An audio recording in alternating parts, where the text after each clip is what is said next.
क्या आप यकीन करेंगे, जिस औरत को पूरे देश ने रामायण में देखकर नफरत की, असल जिंदगी में वही एक्ट्रेस एक दर्दनाक हादसे की शिकार थी। चेहरे पर वो डरावनी आंख, तेज आवाज और चालाक मंथरा का किरदार इतना असली लगा कि लोग उन्हें सच में बुरी औरत समझने लगे थे। लेकिन उस चेहरे के पीछे छुपा था एक ऐसा दर्द जिसे सुनकर आपकी आंखें भर आएंगी। ये कहानी है लेजेंडरी एक्ट्रेस ललिता पवार की, जो कभी फिल्मों की खूबसूरत हीरोइन हुआ करती थी, लेकिन एक थप्पड़ ने उनकी पूरी जिंदगी बदल दी। कैसे एक हादसे ने उनका चेहरा बदल दिया, कैसे हीरोइन से उन्हें खतरनाक सास और विलेन के रोल मिलने लगे, और कैसे रामायण की मंथरा बनकर वो हमेशा के लिए अमर हो गई। आज की ये कहानी आपको अंदर तक हिला देगी। नमस्कार, मैं हूँ मातंगी। 18 अप्रैल 1916 को नासिक में जन्मी ललिता 80 के दशक की पॉपुलर हीरोइन थी। उन्होंने 70 सालों तक अलग-अलग रोल निभाकर बॉलीवुड में अपनी छाप छोड़ी है। ललिता पवार के पिता लक्ष्मण राव सगुन बिजनेस करते थे। कहा जाता है कि जब ललिता की मां प्रेग्नेंट थी, तब अंबा देवी के मंदिर में हुई थी। वहीं पर उन्हें प्रसव पीड़ा हुई और मंदिर के बाहर उनका जन्म होने के कारण उनका नाम अंबिका लक्ष्मण राव सगुन रखा गया। ललिता पवार कभी स्कूल नहीं गई। कहा जाता है उस वक्त लड़कियों का स्कूल जाना ठीक नहीं माना जाता था, इसलिए ललिता को कभी स्कूल पढ़ाई का मौका नहीं मिला। लेकिन ललिता बेहद होशियार थी, जिसके चलते 9 साल की उम्र में ही उन्हें फिल्म राजा हरिश्चंद्र से डेब्यू करने का मौका मिल गया। ललिता ने इस फिल्म में बहुत ही छोटा सा रोल किया था, लेकिन उनका रोल इतना प्रभावी था कि उन्हें इसके बाद एक से बढ़कर एक फिल्में मिलने लगी। कुछ सालों में ही इतनी कामयाब हो गई थी कि उन्होंने 16 साल की उम्र में एक फिल्म बना डाली, जिसका नाम था कैलाश। ये एक साइलेंट फिल्म थी।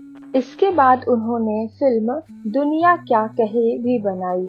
इस दौरान उन्होंने एक्ट्रेस के तौर पर कई हिट फिल्मों में काम किया। ललिता पवार उस दौर की सबसे कामयाब एक्ट्रेस में से एक थी। ललिता उस दौरान बुलंदियों पर थी। वो एक खूबसूरत और कला की धनी एक्ट्रेस थी, जिनके पास कई फिल्मों में काम करने के ऑफर थे। तभी 1942 में उन्हें चंद्र राव की पिक्चर जंगे आजादी में भगवान दादा को डायरेक्शन का काम मिला। भगवान दादा ने ललिता को फिल्म की लीड एक्ट्रेस के रोल में चुना।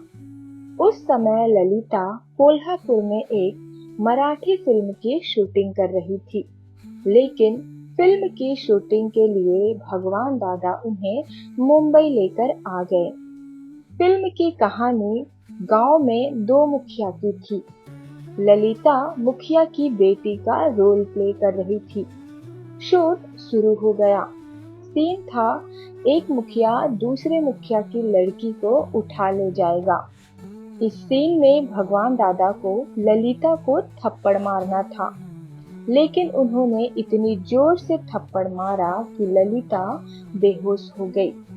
लोगों को लगा कि शूटिंग के लिए ललिता बेहोश का नाटक कर रही है, लेकिन ललिता के कान से खून निकलने लगा, जिसके बाद उन्हें तुरंत हॉस्पिटल ले जाया गया। जब ललिता का इलाज चल रहा था, तभी डॉक्टर द्वारा दी गई गलत दवा के नतीजे में ललिता पवार के शरीर के दाहिने भाग में लकवा मार गया। इसी लकवे की वजह से उनकी दाहिनी आंख पूरी तरह सिकुड़ गई और चेहरा खराब हो गया। इस घटना के बाद भगवान दादा ने दूसरी एक्ट्रेस को लेकर फिल्म बना ली। साथ ही ललिता के हाथ से दूसरे प्रोजेक्ट भी चले गए।